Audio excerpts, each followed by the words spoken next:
Hello, this is Pete. And Marcella. Today we're gonna talk about 5 albums that inspired Tomorrow Will Be Without Us. My passion for rock started with Nirvana.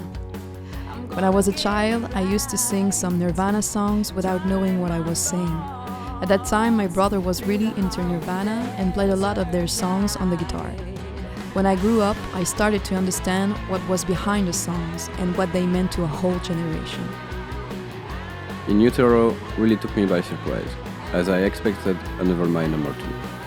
But it's less polished, more direct, harsher.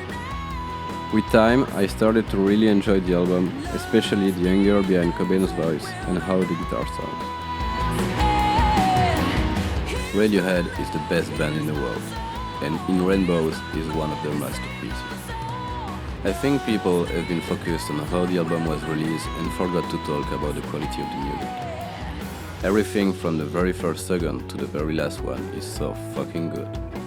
When I first listened to the album, I was immediately mesmerized by the quality of the songs, the production, Tom York's voice, the drumming, and how the guitars were arranged. As a guitar player, the influence this album had on me is huge.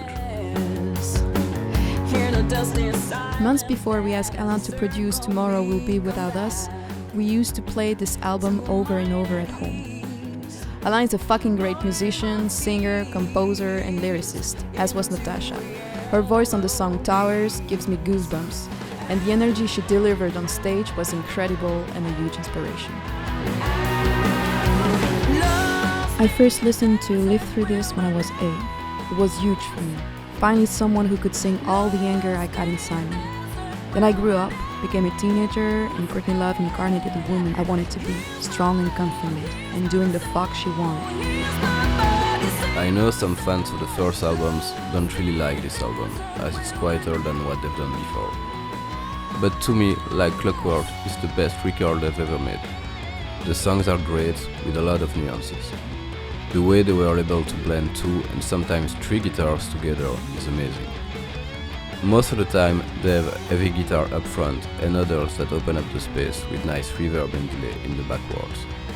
Pedro also listened to this album a lot when we were writing Tomorrow Will Be Without Us, and you can definitely hear the influence of the Queens of one of our songs called Say It Again.